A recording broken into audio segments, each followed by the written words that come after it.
50% से 18% टैरिफ।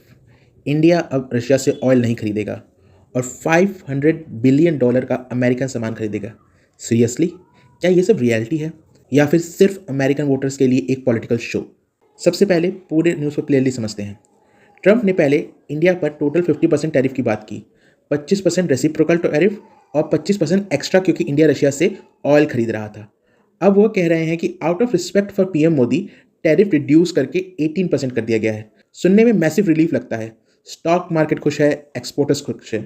लेकिन एक बेसिक सवाल, क्या 50% टैरिफ कभी लॉन्ग टर्म रियलिस्टिक था या वो सिर्फ एक नेगोशिएटिंग प्रेशर टेक्टिक था? इंटरनेशनल ट्रेड में ये कॉमन स्ट्रेटेजी होती है, पहले एक्सट्रीम नंबर अनाउंस करो, फिर कम करके गुडविल क्रिएट करो। तो क्या 18% एक्चुअली विक्ट्री है या फिर 50% सिर्फ हेडलाइन था? अब आते हैं सबसे एक्सप्लोसिव क्लेम पर। ट्रंप बोलते हैं India will buy 500 billion worth of American energy, agriculture, tech products. अब थोड़ा सिंपल मैथ्स करते हैं। इंडिया यूएस टोटल ट्रेड अभी $200 बिलियन के आसपास है, वो भी टू वे ट्रेड। और यहाँ क्लेम है इंडिया अकेले $500 बिलियन का सामान खरीदेगा। इतना अमाउंट इंडिया का ऑलमोस्ट पूरा एनुअल गवर्नमेंट एक्सपेंडिचर के बराबर है। तो सवाल सीधा है, क्या ये रियलिस्टिकली नेक्स्ट 1-2 साल में पॉसिबल है या फिर एक फ्यूचर एस्पिरेशनल नंबर है जिसे प्रेजेंट विक्ट्री की तरह सेल किया जा रहा है? ट्रंप का सबसे bold statement, India agreed to stop buying Russian oil.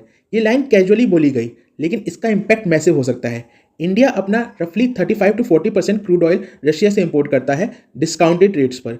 अगर ये बंद होता है, एनर्जी कॉस्ट बढ़ेगी, फॉरेन पॉलिसी बैलेंस शिफ्ट होगा, रशिया इंडिया रिलेशन इम्पैक्ट होंगे। अभी तक इंडिया की तरफ से डिटेल ऑफिशियल कंफर्मेशन नहीं आई है कि कंप्लीट स्टॉप होगा या नहीं। तो क्या ये फर्म कमिटमेंट है या नेगोशिएशन टेबल की पोजीशनिंग? के लिए नैरेटिव सिंपल है, I force a better deal. American voters के लिए हेडलाइंस पावरफुल है। इंडिया के लिए 18% टैरिफ रीजनल कॉम्पिटिटर से लोअर है। एक्सपोर्टर्स को शॉर्ट टर्म एज मिलता है। तो दोनों साइड अपने अपने ऑडियंस के सामने विन प्रोजेक्ट कर सकते हैं। लेकिन रियल ट्रुथ फाइन प्रिंट में होता है, और जब ऑफिशियल एग्रीमेंट पब्लिक होगा तब पता चलेगा डील इकोनॉमिक्स पर बेस्ड थी या ऑप्टिक्स पर। तो पिक्चर क्लियर होती जा रही है। ट्रंप एक स्टोरी सेल कर रहे हैं, America won, India agreed, Russia oil banned, 500 million secured. लेकिन जब आप नंबर्स चेक करते हो, जब आप बजट कंपेयर करते हो, जब आप करंट ट्रेड डेटा देखते हो, तो एक चीज़ समझ आती है, ये डील से ज़्यादा एक पॉलिटिकल परफॉर्मेंस लगती है। इलेक्शन ईयर में ट्रंप को एक ग्लोबल विक्ट्री चाहिए, उन्हें हेडलाइंस चाहिए थी, उन्हें ये दिखाना था कि वो टफ नेगोशिएटर हैं, और इंडिया के नाम का यूज़ करके एक बड़ा नैरेटिव क्रिएट कर दिया गया। रियलिटी क्या है? $500 बिलियन नंबर क्वेश्चनेबल है, रशियन ऑयल कमिटमेंट अनक्लियर है, फाइन प्रिंट पब्लिक नहीं है, फिर भी विक्ट्री अनाउंस हो चुकी है। मतलब डील से पहले परसेप्शन जीत लिया गया है, और पॉलिटिक्स में परसेप्शन ही पावर होती है।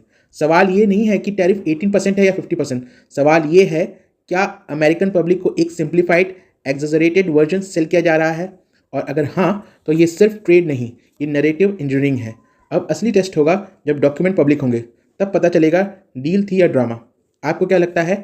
अगर आपको लगता है कि ड्रामा हो रहा है तो वीडियो को लाइक करें, और आपको लगता है डील थी तो कमेंट करके बताएं कि कैसे इन नंबर को आप जस्टिफाई करेंगे।